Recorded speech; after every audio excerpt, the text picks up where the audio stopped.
पाऊण तास झाले. तर इथे तुम्ही बघू शकता मी नैवेद्याचं ताट तयार केलेले आहे. Good morning. आता सकाळचे 6:30 वाजून झाले आणि मी खेतूला स्कूलला सोडायला चालले. स्कूलला म्हणजे बसपर्यंत.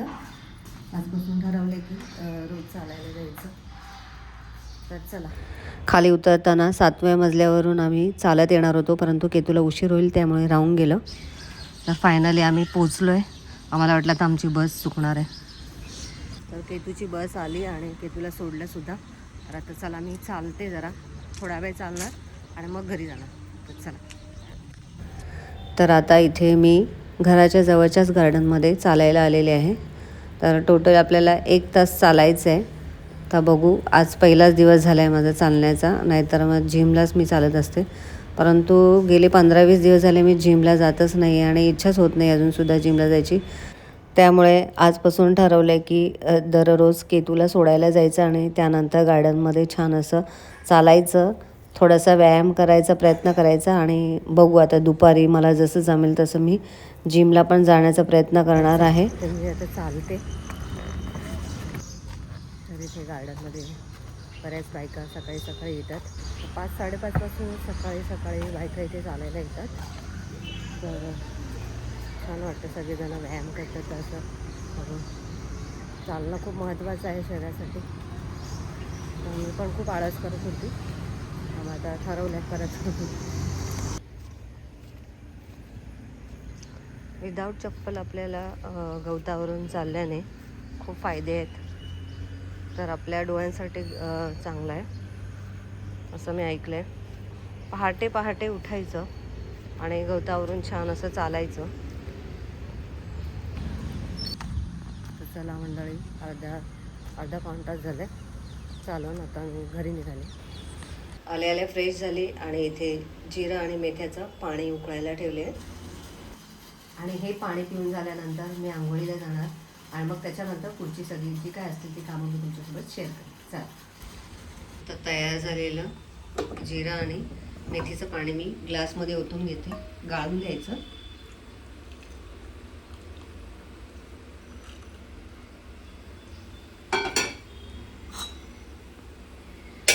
आणि यातलं पाणी थोडंसं मी महेश यांच्यासाठी पण ठेवते.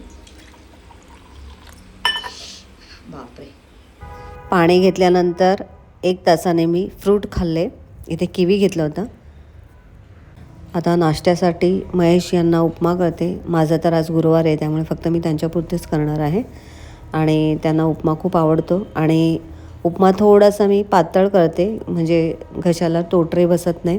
कारण बऱ्याच वेळा मोकळा केला ना की त्यांना ठसका लागतो. त्यामुळे मी थोडंसं मऊज करते, म्हणजे पाणी थोडंसं जास्त ठेवते. तर आता तयार झालेला उपमा मी आता यांना देते. या. हॅलो. धन्यवाद. नाश्ता झाल्यानंतर महेश ऑफिसला गेले आणि त्यानंतर मी दारामध्ये झाडलोट केली. उंबरठा स्वच्छ पुसून घेतला आणि त्यावरती हळदीचं लेपन केलं. लेपन केल्यानंतर छानशी रांगोळी काढली आणि त्यानंतर कापूर जळला, अगरबत्तीने ओवाळलं. खूप छान प्रसन्न असं वाटत होतं मला. दर गुरुवारी मला खूप छान वाटतं आणि दर गुरुवारी पूजा करायला मला खूप आवडते. उंबरठ्याची पूजा झाल्यानंतर आता मी आत आले आणि आता देवांना छान उजळवून काढण्यासाठी इथे मी पेस्ट तयार केलेली आहे. 2 चमचे दही, 2 चमचे बेसन, अर्धा लिंबू, त्यानंतर थोडंसं खायचा सोडा घालायचा आहे. आणि अशा पद्धतीने आपल्याला एक पेस्ट तयार करायची आहे. आणि या पेस्टनी आता आपण देवांना छान असं उजळवून काढणार आहोत. तर बरेच जण पितांबरी वापरतात, त्याचबरोबर भैया पावडर पण वापरतात.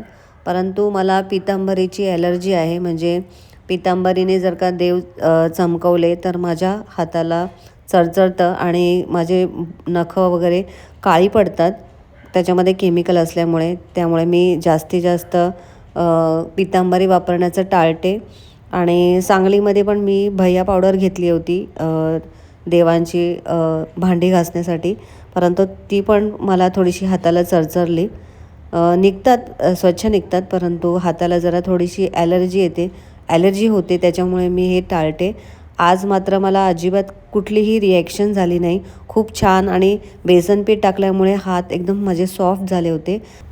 आणि एक गोष्ट सांगू इच्छिते की पितांबरीने जेवढे देव छान उजळून निघतात तेवढे ह्याच्याने नाही निघत. परंतु खूप छान वाटतं, हातांना सॉफ्ट वाटतं आणि थोडा वेळ का होईना देव छान असे उजळून निघतात. तर मी तर याच पद्धतीने आता करत राहीन, कारण मला खूप ॲलर्जी व्हायला लागली आहे पितांबरीची. तर चला आता पटपट हे सगळं आवरून घेते आणि देवांची पूजा पण मला करायची आहे.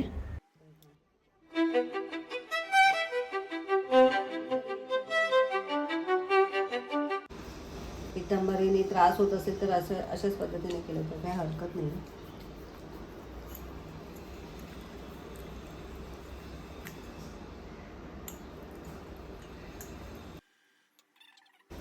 तर आता इथे आपल्याला हे सगळं 5 मिनटं असंच ठेवायचं आहे आणि त्याच्यानंतर आपल्याला हे धुवून घ्यायचं. आता सर्व देवांना आपल्याला कोमट पाण्याने स्नान घालायचे, कारण या पेस्टमध्ये आपण दह्याचा वापर केलेला आहे आणि दह्यामुळे आपले जे देव आहेत ते तुपकट होऊ शकतात. तर कोमट पाण्याचा वापर केल्यामुळे त्याचा तुपकटपणा पूर्णपणे निघून जातो. तर इथे तुम्ही बघू शकता चांदीचे देवसुद्धा छान असे उजळून निघालेले आहेत आणि तुम्ही इथे बघू शकता पितळेचा दिवासुद्धा छान असा चकाकतोय. तर सर्व देव आता मी छान असे उजळून काढलेले आहेत. नमस्कार मंडळी, मी माया गुरे या ब्लॉगिंग चॅनलमध्ये तुमचं सकाळच्या वेळी स्वागत आहे. आज वार गुरुवार आहे. गुरुवार असल्यामुळे उंबरठ्यावरती हळदीचं मस्त असं लेपन केलं, त्यानंतर छानशी रांगोळी काढली आणि कापूर जाळला. खूप मस्त प्रसन्न असं वातावरण निर्माण झालं. त्यानंतर देवांची मस्त अशी पूजा केली आणि पूजा वगैरे तुम्हाला आता मी थोड्या वेळात दाखवते.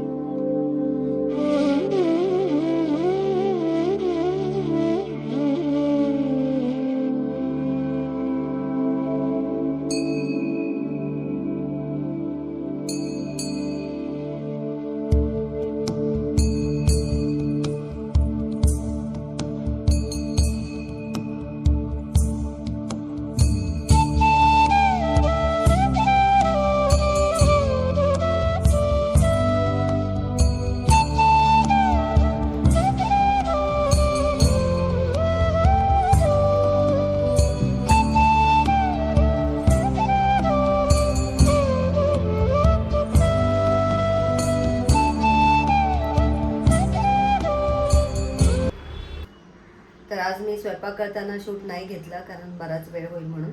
तर स्वयंपाक तर रेडी आपला. तर स्वयंपाकामध्ये मी काय काय केले ते तुम्हाला दाखवते. तर इथे स्वयंपाक रेडी झालेला आहे. इथे मस्त अशी फ्लावर, बटाटा आणि मटारची मस्त रस्सा भाजी केलेली आहे. त्यानंतर गुळामध्ये आज मी तांदळाची खीर बनवलेली आहे. खीर बनवायला जरा मला वेळ लागला, कारण तांदळाची खीर होती. आणि इथे चपात्या बनवलेल्या आहेत, भात बनवलेला आहे. तर चला आता नैवेद्याचं ताट तयार करायचं आहे. नैवेद्याचं ताट केल्यानंतर देवांना नैवेद्य दाखवायचं आहे आणि केतू आणि मी आता दोघीजणी जेवून घेतो. चला. तर इथे तुम्ही बघू शकता मी नैवेद्याचं ताट तयार केलेलं आहे. तर चला पटकन देवांना नैवेद्य दाखवते. तर आता रात्रीचे 10:30 वाजलेले आहेत आणि आत्ता मी तुमच्याशी बोलते.